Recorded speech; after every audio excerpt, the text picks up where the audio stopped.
Matahari didekatkan, peluh keringat menenggelamkan setiap orang sesuai dengan kadar amal solehnya selama di dunia, ditambah kegundahan hati apakah nanti akan selamat dari persidangan ini ataukah tidak.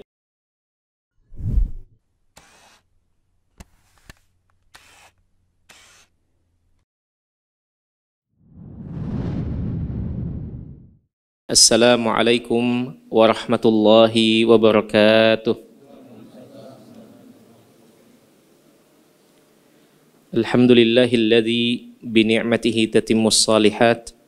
Wa ashhadu an la ilaha illallah wahdahu la syarika lahu rabbul ardi was samawat. Wa ashhadu anna Muhammadan abduhu wa rasuluhu afdalu man sara'a ilal khairat. Allahumma salli wa sallim wa barik alaihi wa ala alihi wa ashabihi ashabit taqwa wa salihat, amma ba'd. Jamaah Masjid Imam Syafi'i yang semoga senantiasa dirahmati oleh Allah, puji syukur kita haturkan kepada Allah. Kemudian salawat dan salam semoga senantiasa tercurahkan kepada junjungan kita Nabi besar Muhammad sallallahu alaihi wasallam beserta segenap keluarga dan sahabat beliau hingga akhir masa kelak. Jamaah sekalian, malam ini kita memasuki pertemuan yang ke-15 dari kajian kitab Tauhid dari Sahih Imam Al-Bukhari rahimahullahu ta'ala. Dan kita masih melanjutkan pertemuan atau pembahasan yang ada pada pertemuan sebelumnya.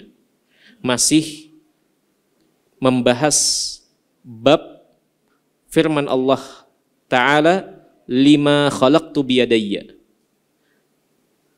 Bab yang menerangkan serta menetapkan bahwasanya Allah tabaraka wa ta'ala memiliki dua tangan.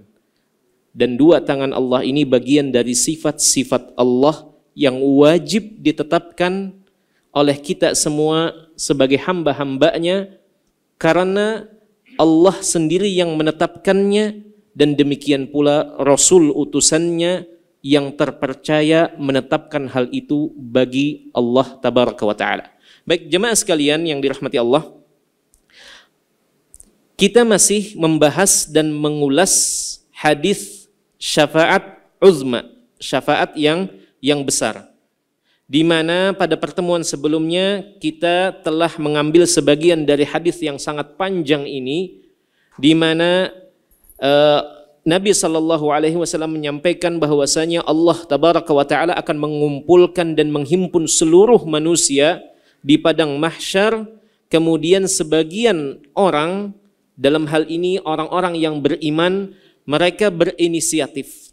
Ada pula yang menyebutkan mereka diberikan ilham sama Allah tabaraka wa ta'ala, bimbingan dari Allah tabaraka wa ta'ala untuk segera mengakhiri kondisi pelik yang semua orang hadapi di masa itu, yaitu tidak ada kejelasan kapan dimulai hisab. Semuanya masih dalam keadaan menunggu dan menunggu kapan dimulainya hisab atau persidangan setiap orang di padang mahsyar tersebut dengan kondisi yang sangat sulit. Matahari didekatkan, peluh keringat menenggelamkan setiap orang sesuai dengan kadar amal solehnya selama di dunia, ditambah kegundahan hati apakah nanti akan selamat dari persidangan ini ataukah tidak. Maka sebagian orang mendatangi nabi-nabi yang dianggap memiliki kedekatan yang sangat dekat dengan Allah tabaraka wa ta'ala, menjadi hamba-hamba yang sangat istimewa di sisi Allah. Maka mulailah mereka mendatangi nabi yang pertama, yaitu Nabi Adam alaihissalam. Mereka menyebutkan satu persatu keutamaan Nabi Adam alaihissalam, akan tetapi nabi tersebut menolak untuk memberikannya. Kemudian tidak berhenti sampai di situ, orang-orang datang kepada nabi yang kedua, yaitu Nabi Nuh alaihissalam, kemudian menyebutkan keutamaan yang paling utama dimiliki oleh nabi kedua tersebut, yaitu Nabi Nuh alaihissalam. Lagi-lagi jawaban yang diterima oleh orang-orang pada waktu itu sama seperti nabi sebelumnya. Ia menolak untuk memberikan syafaat terbesar ini karena dua alasan. Pertama, memang itu bukan jatahnya, yang kedua karena merasa ada memiliki bekas jejak sebuah kesalahan yang pernah dilakukan semasa hidup di dunia walaupun telah bertaubat kepada Allah tabaraka wa taala. Kemudian orang-orang datang atau diarahkan untuk mendatangi nabi yang ketiga, yaitu nabi setelah Nabi Nuh, nabi yang ketiga adalah Nabi Ibrahim alaihissalam. Kita berhenti pada Nabi Ibrahim atau setelahnya pada pertemuan sebelumnya? Nabi Ibrahim sudah kita jelaskan atau belum? Belum ya? Sudah. Baik, kita ulangi sedikit. Orang-orang kemudian datang kepada Nabi Ibrahim alaihissalam yang mereka semua sadar keutamaan yang paling utama, paling besar dimiliki oleh Nabi Ibrahim alaihissalam adalah merupakan hamba yang meraih predikat Khalilur Rahman, kekasih terdekat Allah yang maha pengasih, yang maha rahman. Dan setelah kita sampaikan bahwasanya khullah ini adalah tingkatan tertinggi, paling puncak dari tingkatan-tingkatan kecintaan.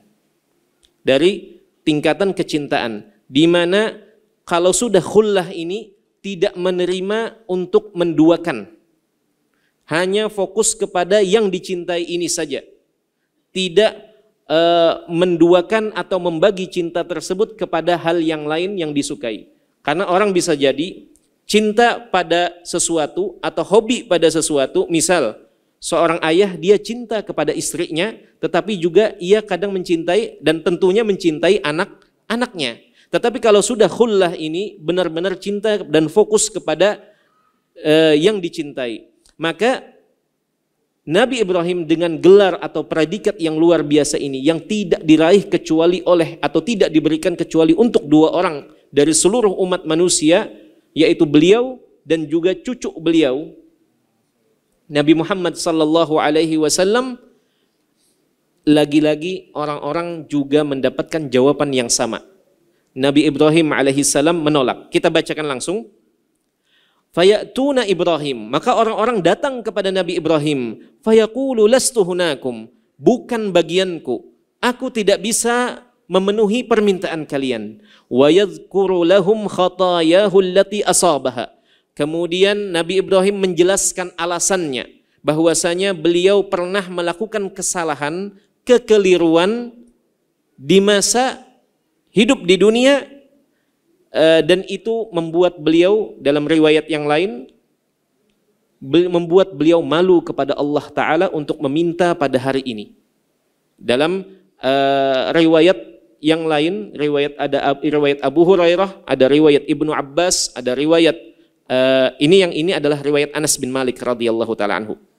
Kemudian ada riwayat Ibnu Umar dan yang lain disebutkan di situ alasan kedua kenapa para nabi yang top ini menolak, karena di satu sisi mereka menyadari itu bukan diberikan untuk mereka, bukan mereka jatahnya untuk memberikan syafaat terbesar ini. Mereka mengetahui ini diperuntukkan untuk nabi yang terakhir, nabi yang paling dekat dengan Allah tabaraka wa taala.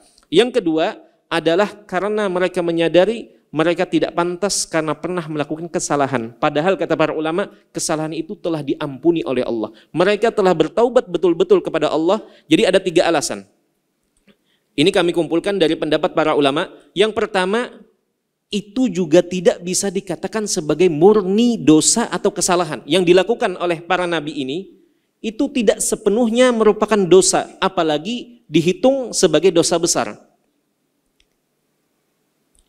Jikapun terhitung sebagai kesalahan atau ketergelinciran, ini alasan pertama, tidak sepenuhnya dikatakan dosa, apalagi dosa besar yang dirasakan begitu besar, begitu berat oleh para nabi ini. Ini yang pertama, itu bukanlah sepenuhnya dosa, apalagi dikatakan dosa besar. Itu yang pertama. Yang kedua adalah mereka segera bertaubat kepada Allah dari ketergelinciran tersebut. Walaupun itu dosa yang kalau di sebagian orang itu tidaklah sebesar dosa-dosa yang kita miliki, mereka menganggap itu sangat besar di sisi Allah Ta'ala. Mereka segera bertaubat kepada Allah. Contohnya adalah Nabi Adam alaihissalam. Begitu menyadari dirinya melakukan ketergelinciran, ia segera meminta ampun kepada Allah tabaraka wa ta'ala. Tidak ditunda-tunda taubatnya. Ini yang kedua. Alasan yang ketiga, jemaah sekalian yang dirahmati Allah, Allah telah menerima taubat tersebut. Allah telah menerima taubat tersebut, dan sebagaimana sabda Nabi SAW, at-taibu minadz-dzambi kaman la dzambalahu. Orang yang telah bertaubat dari sebuah dosa, sebuah maksiat, maka ia ibarat orang yang tidak memiliki tanggungan dosa tersebut. Karena ia telah bertaubat kepada Allah Ta'ala. Apalagi telah mendapat jaminan taubatnya diterima oleh Allah Ta'ala. Bayangkan jemaah sekalian, kondisi sebagian dari kita. Kita bermaksiat kepada Allah di hari ini dengan meninggalkan sesuatu yang wajib atau melanggar sesuatu yang haram, kemudian kita tunda-tunda, ulur terus taubat kita kepada Allah Ta'ala. Kemudian setelah ditumpuk, baru kemudian kita bertaubat kepada Allah. Taubatnya pun juga tidak sepenuh hati, tidak menunjukkan hamba yang betul-betul pasrah, menunjukkan ketidakberdayaan karena didominasi atau dikuasai oleh nafsu sehingga melakukan tumpukan dosa tersebut. Itu pun juga tidak sepenuh hati menghadap kepada Allah untuk menyatakan diri bertaubat dari dosa yang telah diperbuat. Kemudian yang kedua, kita juga belum tahu apakah taubat kita itu sepenuhnya diterima oleh Allah Tabaraka wa Ta'ala.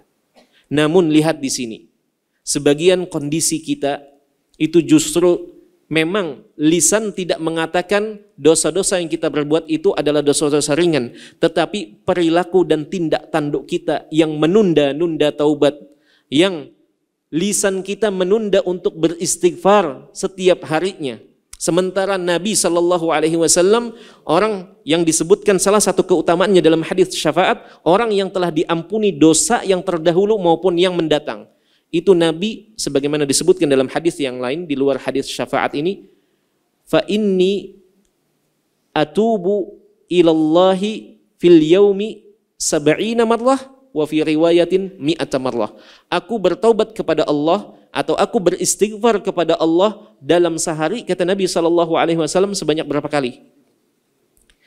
Ada yang menyebut 70, ada yang menyebut 100. Astagfirullah, astagfirullah, dan seterusnya. Nah, itulah kondisi sebagian kita.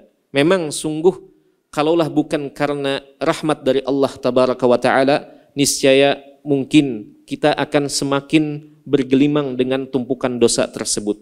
Maka cara untuk menghilangkan dosa-dosa tersebut adalah dengan segera bertaubat kepada Allah Tabaraka wa Ta'ala.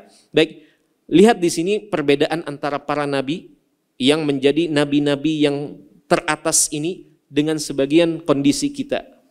Mereka menganggap ketergelinciran mereka ini itu sesuatu yang besar di sisi Allah Tabaraka wa Ta'ala, membuat mereka malu di hari itu untuk memintakan syafaat untuk orang-orang. Baik, jemaah sekalian yang dirahmati Allah, kemudian Nabi Ibrahim alaihissalam mengarahkan orang-orang setelah menyebutkan kesalahan atau ketergelinciran beliau. Dalam hadis yang Anas ini juga, Imam Bukhari nanti menyebutkan dalam bab yang lain. Ini adalah bab di sini terkait penetapan Allah memiliki dua tangan. Hadis syafaat ini nanti Imam Bukhari menyebutnya atau mengulangnya kembali. Hadis Anas ini disebutkan kembali di bab, beberapa bab setelah ini, yaitu bab wujuhu yawma idin nadhirah ila rabbiha nadhirah. Wajah-wajah mereka berseri-seri. Kenapa? Karena mereka memandang kepada Tuhan mereka. Nah, nanti di antara belasan bab, ada sekitar mungkin 13 hadis, bab tersebut disebutkan oleh Imam Bukhari rahimahullahu ta'ala. Beliau mengulang hadis syafaat ini disebutkan nanti di bab tersebut. Namun subhanallah, dari jalur yang berbeda dan redaksinya juga berbeda. Redaksinya berbeda. Kalau di sini tidak disebutkan secara detail apa ketergelinciran yang membuat setiap nabi ini malu untuk memberikan syafaat kepada penduduk padang mahsyar. Tetapi pada riwayat yang lain, masih dari sahabat yang sama, sahabat Anas bin Malik radhiyallahu taala anhu, di situ disebutkan kalau Nabi Adam alaihissalam di situ disebutkan dalam hadis tersebut dengan sahabat yang sama tetapi lewat jalur yang berbeda. Di situ Nabi Adam menyebutkan ketergelincirannya adalah dengan memakan buah dari pohon yang dilarang sama Allah untuk mendekatinya. Adapun Nabi Nuh alaihissalam di situ disebutkan secara detail dalam hadis atau jalur yang lain dari riwayat Anas ini, sama Imam Bukhari disebutkan di situ Nabi Nuh alaihissalam menyebutkan beliau pernah berdoa kepada Allah meminta sesuatu yang tidak beliau ketahui, yang tidak beliau miliki ilmunya. Maksudnya adalah beliau meminta agar disatukan kembali dengan anaknya yang telah meninggal, diterjang banjir tersebut nanti di akhirat. Kemudian Allah mengingatkan, innahu laisa min ahlik. Sesungguhnya dia bukan lagi menjadi keluargamu. Baik. Kemudian Nabi Ibrahim alaihissalam di situ disebutkan dalam jalur yang lain. Nabi Ibrahim alaihissalam disebutkan dalam hadis tersebut, beliau menyebutkan ada 3 perkataan beliau yang di situ beliau anggap sebagai kebohongan. Padahal kata para ulama itu bukanlah murni kebohongan. Itu namanya kalau dalam budaya Arab atau dalam bahasa Arab itu namanya ma'arid al-aqwal, atau ada juga yang membahasakan dengan tauriyah. Jadi tauriyah atau ma'aridul aqwal ini sebenarnya hampir mirip. Jadi orang mengucapkan satu perkataan, dia menginginkan perkataan yang maknanya itu jauh, tetapi orang yang mendengarnya itu memahami dengan makna yang biasanya apa. Nah itu maksudnya. Contoh di sini Nabi SAW pernah menggunakannya ketika beliau hijrah. Dan kita tahu hijrahnya Nabi SAW, beliau hijrah dalam kondisi dikejar oleh orang-orang Quraisy. Maka beliau sudah mempersiapkan sebab-sebab agar bisa sampai ke kota Madinah dengan aman dan selamat. Di antaranya menyewa penunjuk jalan, kemudian jadi Nabi hijrah bersama Abu Bakar dan di situ ada penunjuk jalannya. Ketika beliau melewati entah suatu jalan, bertemu sama ada seseorang di situ, ia bertanya, dari mana kalian? Kemudian Nabi SAW menjawab, kami dari dari air. Orang ini mengira bahwasanya Nabi maksudkan adalah itu dari suku. Ada suku namanya air. Dari suku emak. Tetapi kemudian setelah berlalu Nabi SAW menjelaskan kepada sahabatnya, kepada Abu Bakar, maksudnya bukankah kita semua ini dari air mani? Nah di situ kenapa Nabi SAW tidak menyebutkan bahwasanya beliau dari kota Mekah? Karena kalau menyebutkan bisa saja nanti orang ini bertemu dengan pasukan pengejar, maka bisa jadi terkejar dan diketahui arah kemana Nabi SAW menempuh perjalanan menuju kota Madinah. Nah ini salah satunya. Nah demikianlah yang dilakukan oleh Nabi Ibrahim alaihissalam. Itu bukan murni kedustaan, beliau tidak berdusta. Dan jikapun sebagian orang menganggap itu adalah kedustaan ucapan, itu juga bukan untuk pribadi beliau. Itu semua untuk Allah tabaraka wa ta'ala. Yang pertama disebutkan adalah ucapan beliau, ada yang tahu? Sebelum istrinya, itu sebelum kejadian itu Pak. Yang pertama, inni saqimun. Nabi Ibrahim memandang ke arah langit, kemudian mengatakan, sungguh aku hari ini sedang sakit. Inni saqimun. Itu kapan beliau katakan? Ketika diajak oleh orang-orang di kampung itu untuk ikut merayakan perayaan mereka berupa entah berburu keluar kampung, semua orang kosong kampung tersebut dan Nabi Ibrahim tidak ingin mengikuti mereka karena ada tujuan yang lain, maka beliau mengatakan memandang ke arah langit karena kaumnya Nabi Ibrahim alaihissalam itu terbagi 2. Ada sebagian yang menyembah atau mengagungkan benda-benda langit, planet-planet, dan seterusnya, ada yang menyembah berhala-berhala. Nah, Nabi Ibrahim kemudian memandang ke arah langit, kemudian mengatakan, aku hari ini sakit. Bukan sakit fisik yang dimaksud oleh Nabi Ibrahim alaihissalam. Nah, ini yang pertama.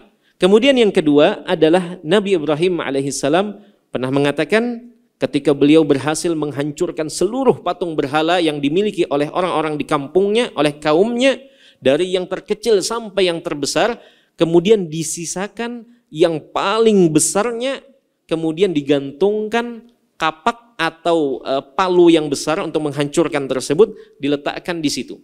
Kemudian ketika orang-orang heboh kembali dari perayaannya, kembali ke kampung tersebut, orang-orang heboh, semua Tuhan-Tuhan berhala-berhala mereka itu kok hancur.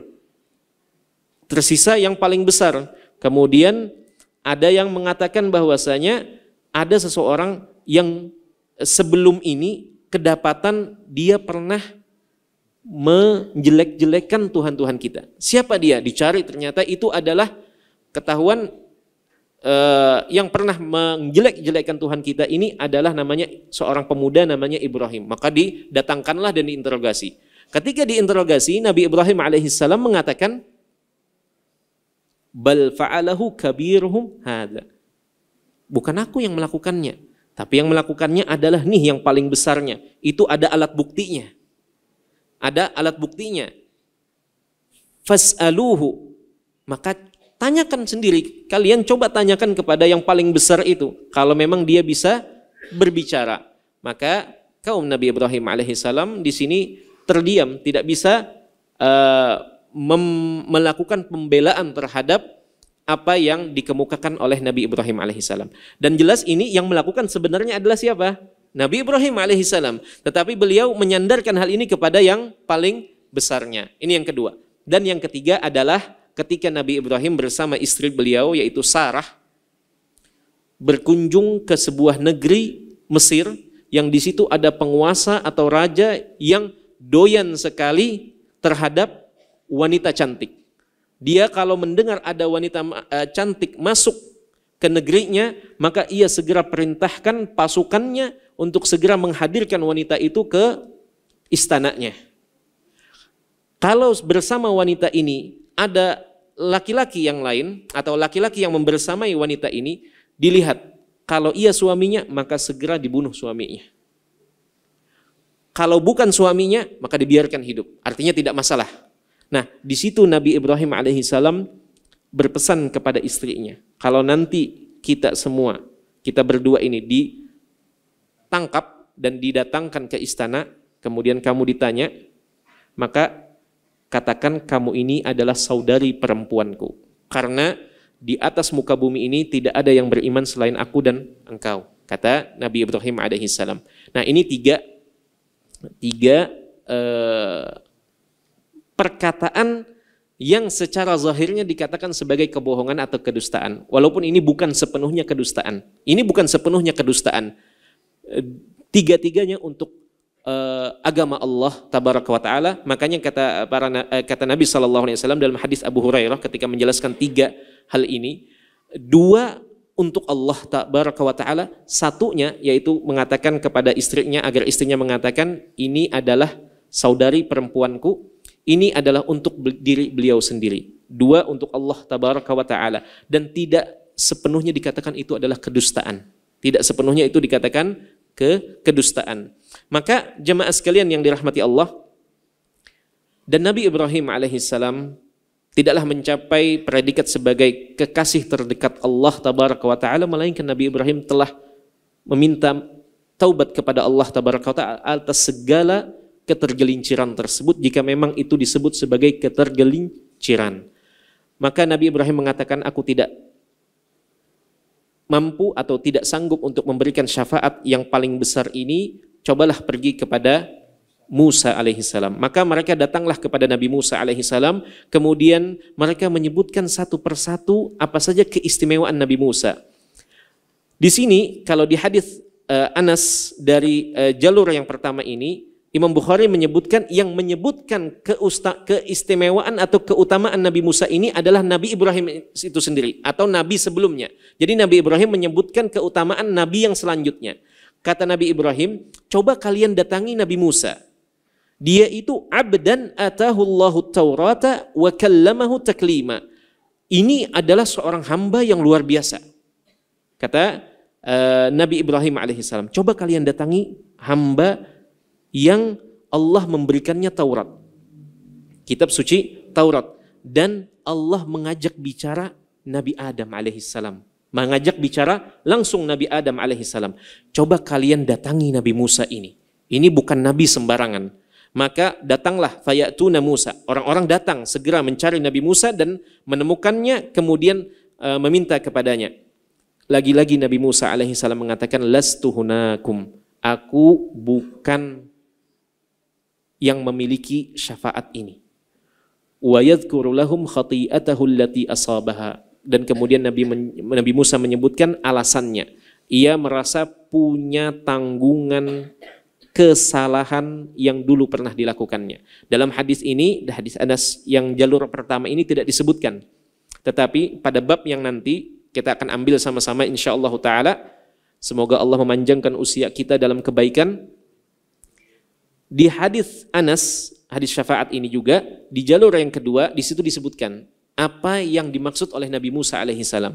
Nabi Musa menyebutkan, aku pernah membunuh satu jiwa, kata Nabi Musa alaihissalam. Dan perlu diperhatikan, dan ini disebutkan kisahnya di dalam Al-Quranul Karim. Nabi Musa itu tidak benar-benar bermaksud untuk membunuh. Beliau tidak membunuh dengan sengaja. Beliau tidak sengaja. Dan hukumnya tentu saja berbeda di dalam fikih Islam, berbeda antara orang yang sengaja membunuh dengan orang yang tidak sengaja membunuh. Nabi Musa alaihissalam ketika ada dua orang bertikai, satunya dari suku Fir'aun, yaitu dari suku Mesir, yang satunya dari suku Bani Israel, dari sukunya Nabi Musa alaihissalam, dua-duanya sedang bertikai, kemudian dilerai oleh Nabi Musa, itu pun juga karena permintaan dari suku Bani Israel ini minta tolong untuk ditengahi oleh Nabi Musa alaihissalam. Maka Nabi Musa menengahi atau melerai, mendamaikan antara keduanya, tetapi orang Kibti ini, dari suku Mesir ini, dari sukunya Fir'aun ini, tidak terima, sehingga Nabi Musa, fawakazahu Musa, digampar sama Nabi Musa, ditempeleng sama Nabi Musa, dan ditempeleng biasanya itu orang tidak mati. Iya kan? Ditempeleng di sini, itu tidak meninggal, tidak membuat seseorang meninggal, tetapi subhanallah, orang itu meninggal. Orang itu langsung seketika meninggal. Maka itulah yang menjadi berat di hati Nabi Musa alaihissalam, padahal beliau telah bertaubat kepada Allah tabaraka wa ta'ala atas kesalahan tersebut. Namun masih diingat terus oleh Nabi Musa alaihissalam. Kalau kita atau sebagian dari kita, semoga Allah merahmati kita semua, yang diingat itu bukan dosa-dosa, Pak. Tetapi amal-amal baik kita ingat-ingat. Oh, aku pernah melakukan ini, aku pernah. Tetapi kalau para nabi yang diingat itu apa? Dosa-dosanya, subhanallah. Kalau manusia kebanyakan yang diingat itu pernah ini, pernah itu, pernah ini. Amal-amal kebajikan yang diingat dan dihitung. Tetapi kalau dosa jarang ada yang menghitung. Hari ini sudah ngapain, hari ini sudah dan seterusnya. Baik, jemaah sekalian yang dimuliakan oleh Allah. Kemudian Nabi Musa alaihissalam memerintahkan, coba kalian, aku tidak sanggup untuk memberikan ini. Coba kalian datang kepada Nabi yang Nabi ini juga punya keistimewaan. Menurut Nabi Musa, ia lebih istimewa dari dirinya. Ini kata para ulama menunjukkan bagaimana para nabi itu memiliki sifat tawadu. Mereka menganggap coba yang ini lebih istimewa. Disebutkan keutamaannya. Di sini di hadis Anas ini Nabi Musa sendiri yang menyebutkan keistimewaan Nabi Isa. Kata Nabi Musa, walakin tu Isa. Coba datangi Isa. Abdullahi wa rasuluh. Dialah penyandang predikat sebagai hambanya Allah dan Rasul utusan Allah. Kemudian wa kalimatuhu wa ruhuhu. Dialah kalimat Allah dan ruhnya Allah tabaraka wa ta'ala. Baik, sejenak kita menjelaskan tentang kalimat ini. Apa maksudnya Isa sebagai kalimat Allah tabaraka wa ta'ala? Apakah Isa itu adalah kalimat Allah, yang berarti kalau kalimat Allah adalah sifat Allah, dan sifat Allah itu apakah makhluk atau tidak?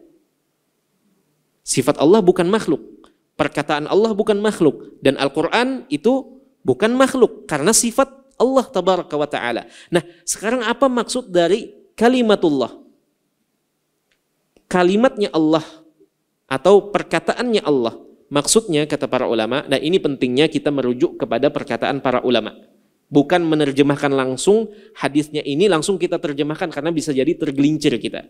Jadi tetap harus dalam menerjemahkan hadis kita kembali kepada penjelasan para ulama. Tidak bisa sehebat apapun kita menguasai ilmu bahasa Arab, itu harus dibarengi kalau hadis itu harus merujuk kepada penjelasan para ulama. Itu yang pertama. Kalau ayat Al-Quran tidak bisa kita langsung terjemahkan. Juga rujuk kepada tafsiran-tafsiran para ulama. Karena bisa jadi nanti saat ada kesalahan terjemah di situ. Kalau tidak hati-hati, apalagi terburu-buru menerjemahkan, bisa salah di situ. Baik, di sini para ulama menjelaskan bahwasanya maksud dari kalimatullah, Isa ini adalah kalimatullah, adalah Isa tercipta dengan perkataan Allah. Apa perkataan Allah kepada Nabi Isa? Kun. Itu perkataannya. Kun, bukan kun fayakun. Jadi sebenarnya kun. Jadi Isa itu bukan kun, tetapi Isa tercipta dengan kata kun. Kun itu dalam bahasa Arab artinya jadilah. Kalau fayakun maka terjadilah. Maksudnya ini adalah penjelasan dari kata kun itu. Maka Nabi Isa itu khuliqa bikun. Atau sebagian ulama menjelaskan Isa itu dengan kun, bukan Isa adalah kun.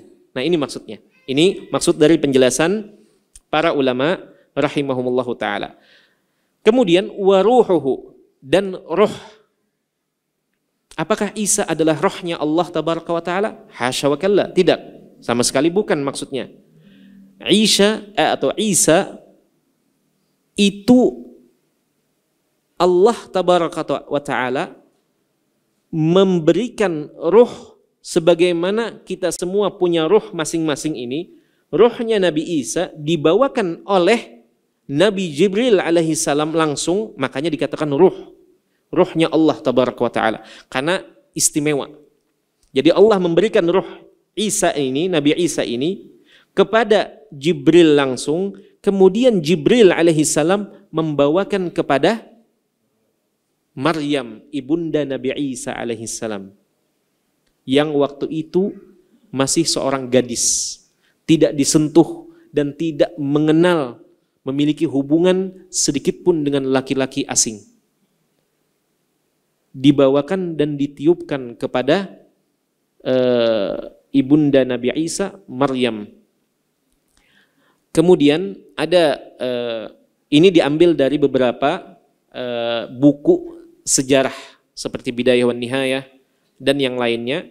Di situ dibawakan ada banyak riwayat dan tentu saja berbeda. Buku-buku sejarah, riwayat-riwayatnya itu lebih banyak atau sebagian besarnya itu tidak seketat pembawaan buku-buku yang lain, buku-buku akidah atau buku-buku hadis. Terlebih buku-buku hadis itu lebih ketat seleksi terkait apakah hadis ini sahih atau tidak.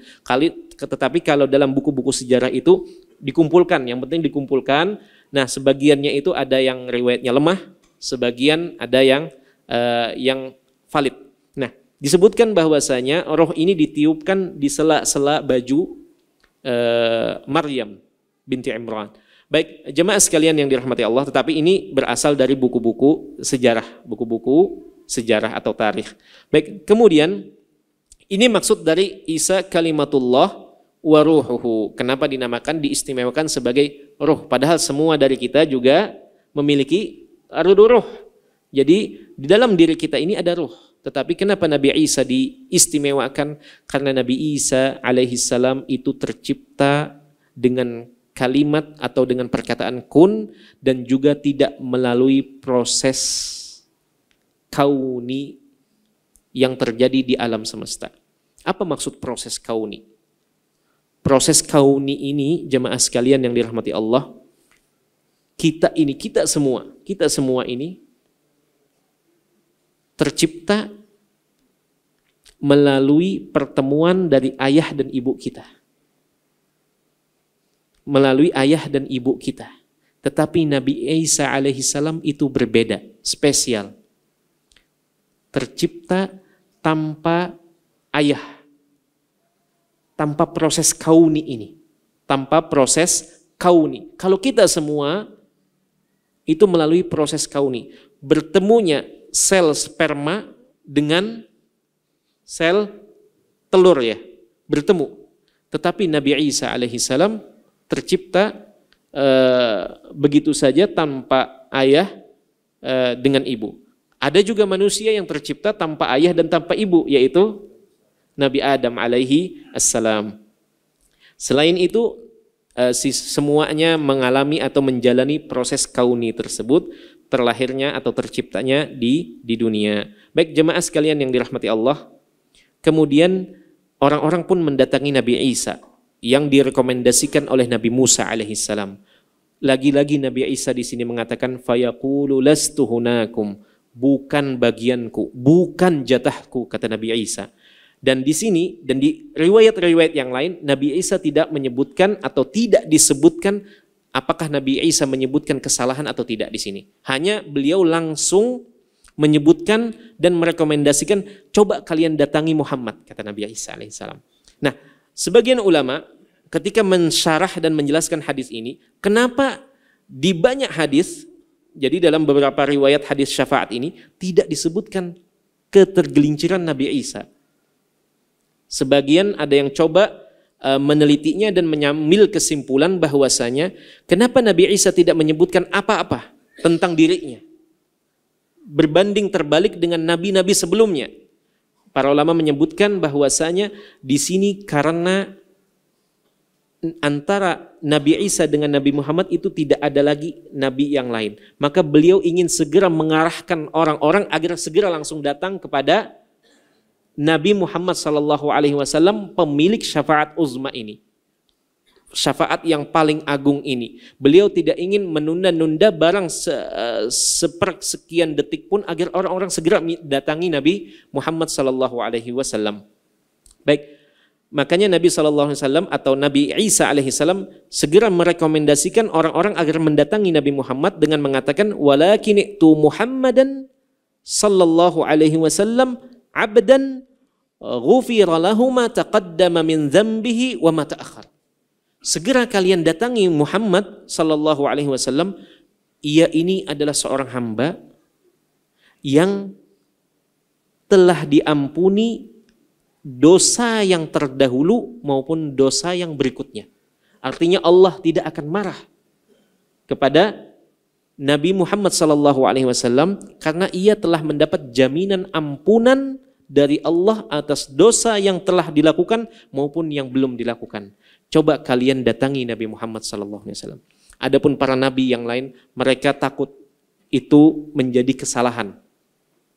Maka di sini orang-orang pun fayatunani, kata Nabi SAW, maka orang-orang nanti akan berbondong-bondong datang kepadaku. Fa'antariku, maka aku pun menyanggupinya. Dalam riwayat yang lain Nabi mengatakan ana laha, itu bagianku, itulah milikku syafaat uzma ini. Baik, Nabi kemudian menyampaikan bahwasanya fayatunani, orang-orang akan datang kepadaku. Kemudian aku pun segera beranjak pergi, fa'antaliqu fa'astadzinu ala rabbi, kemudian aku segera pergi menghadap Tuhanku dan meminta izin kepada Tuhanku. Fayu'zanu li alaihi, kemudian aku pun diizinkan untuk menghadap Tuhanku, yaitu Allah tabaraka wa ta'ala. Fa idza ra'aitu rabbi waqa'tu lahu sajidan, ketika aku sudah melihat langsung Tuhanku, maka aku langsung tersungkur sujud. Fayada'uni ma sya'allahu ayyada'ani, maka Allah membiarkan aku dalam posisi sujud tersebut untuk waktu yang cukup lama.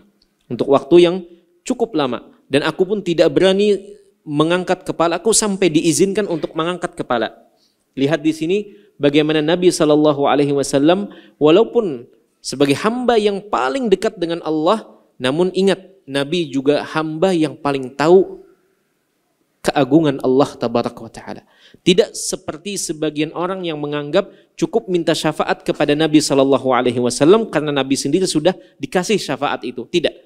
Konsep syafaat yang telah kita sebutkan Nabi tetap butuh izin kepada Allah Tabaraka wa Ta'ala untuk memakai dan menggunakan syafaat yang telah dimiliki oleh beliau ini untuk diberikan kepada orang-orang yang telah ditentukan oleh Allah Tabaraka wa Ta'ala sebagaimana dalam hadis syafaat ini, dan hadis ini adalah hadis yang muttafaq dan diriwayatkan oleh banyak ulama.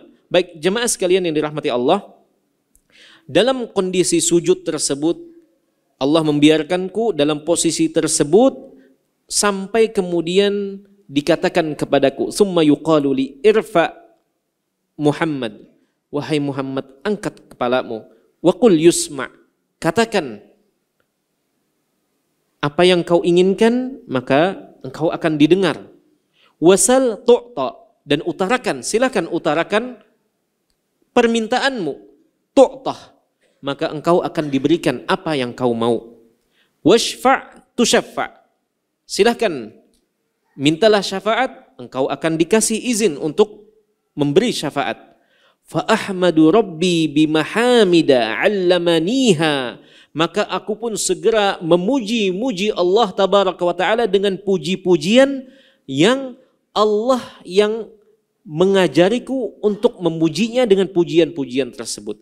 Dalam riwayat yang lain disebutkan Nabi mengatakan wala uhsinu hal'an, dan aku tidak tahu, tidak menghafal pujian-pujian itu nanti. Nanti pujian-pujian ini akan diberikan kepadaku untuk aku ucapkan sebagai bentuk pujian kepada Allah Tabaraka wa Ta'ala nanti pada momen itu.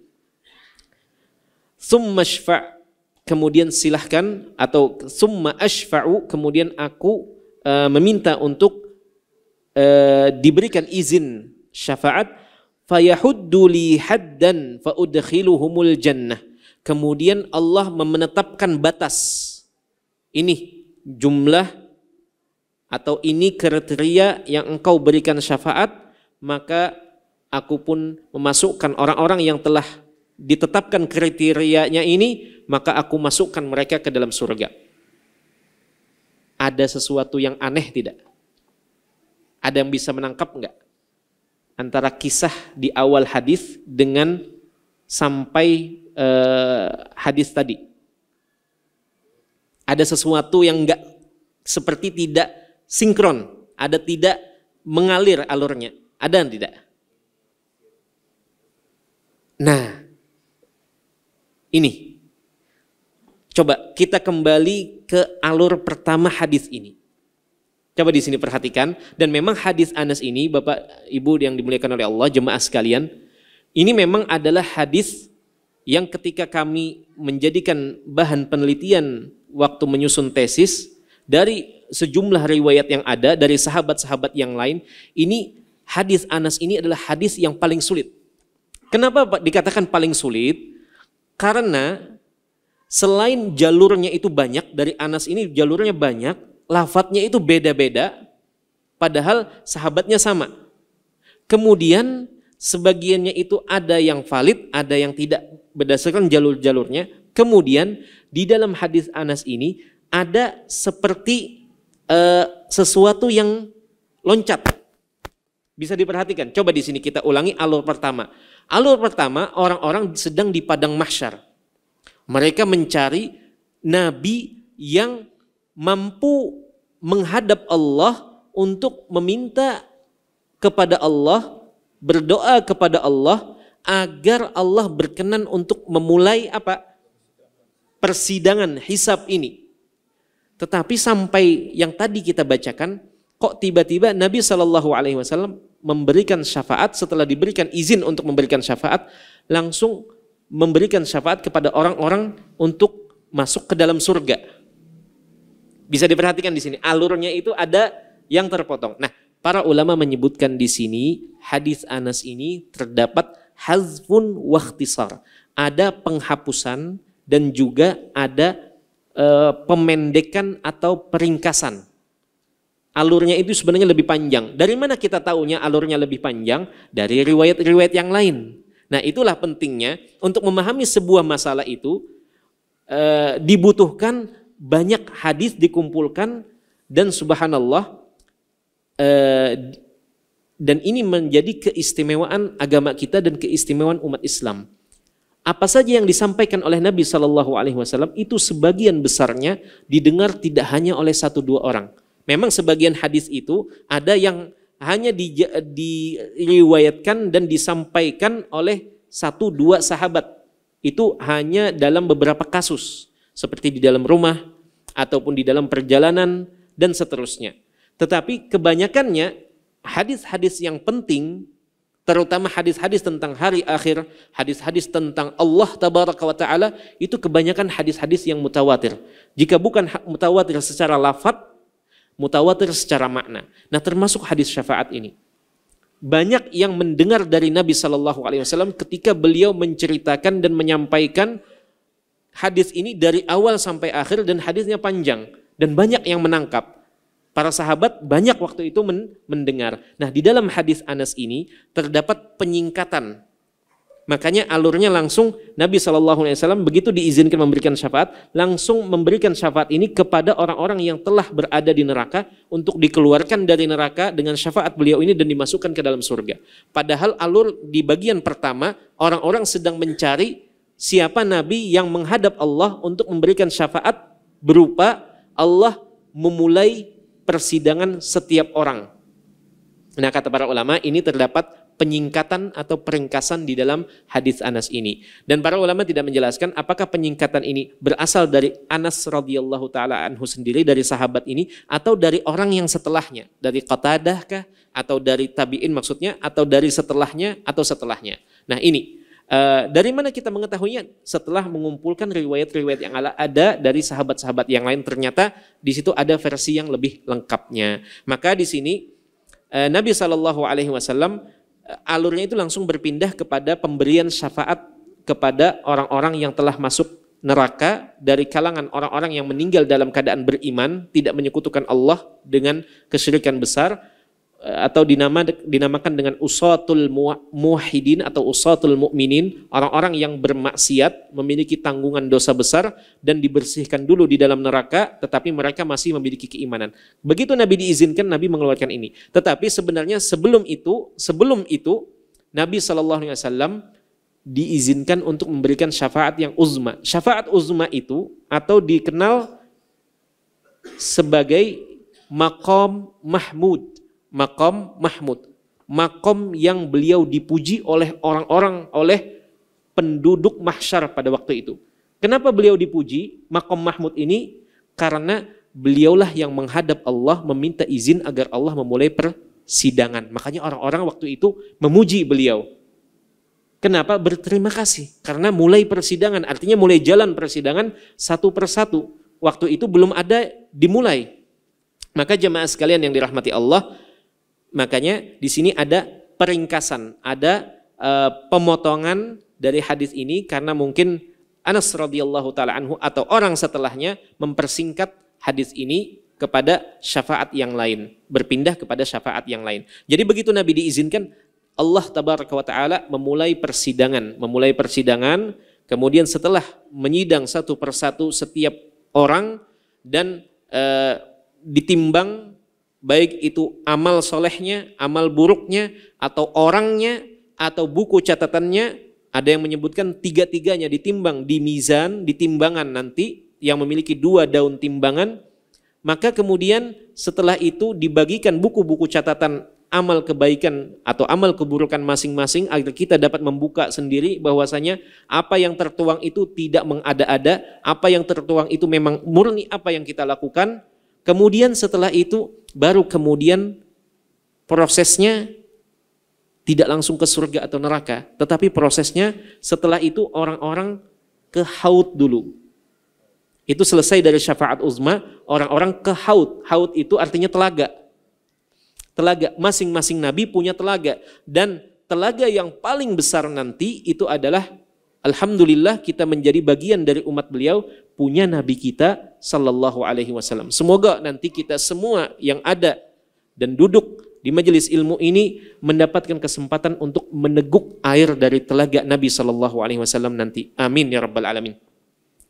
Baru setelah itu, setelah haud ini baru sirat.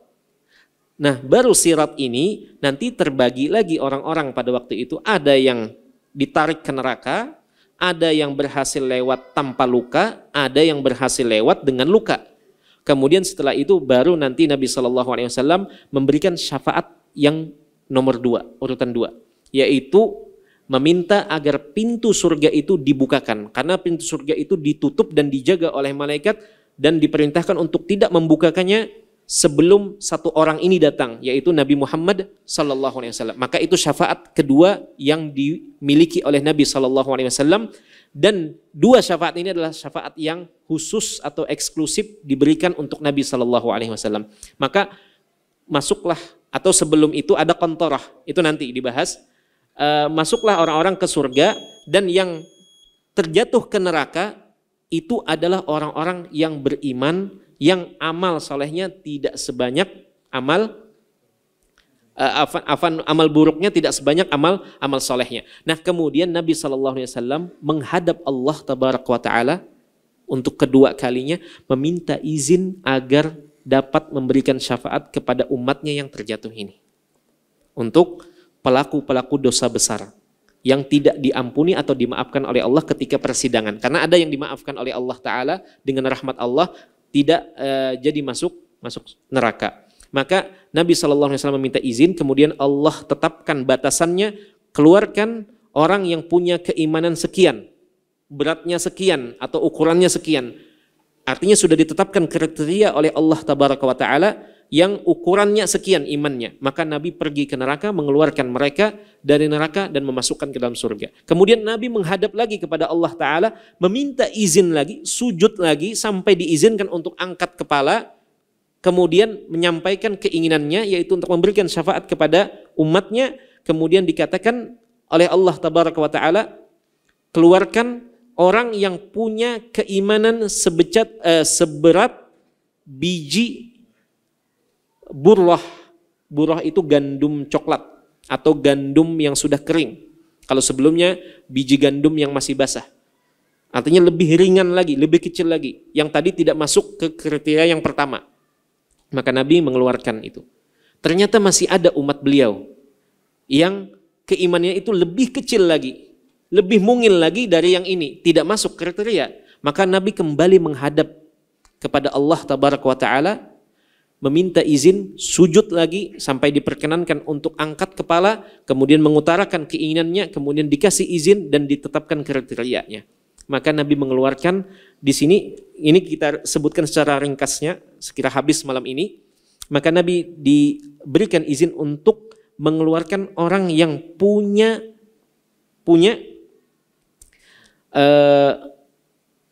keimanan itu seberat biji zarrah.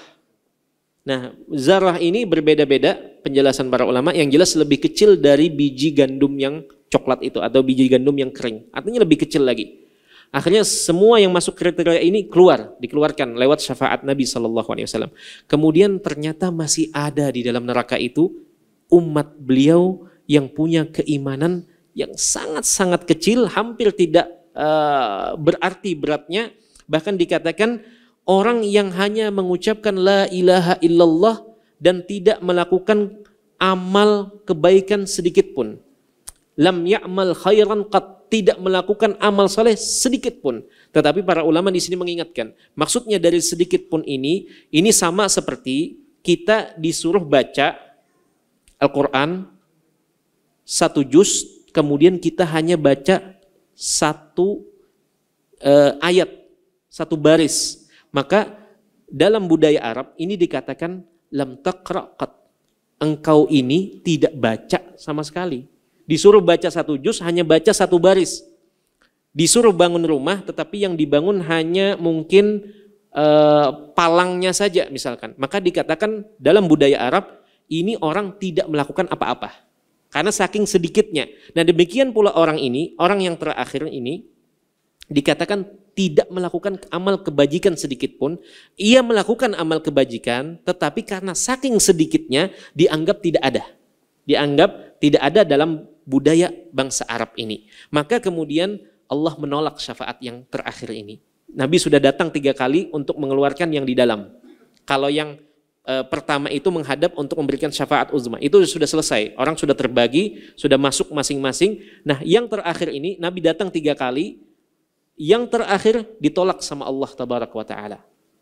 Itu bukan untukmu, bukan bagianmu, tetapi Allah menyebutkan itu adalah bagianku.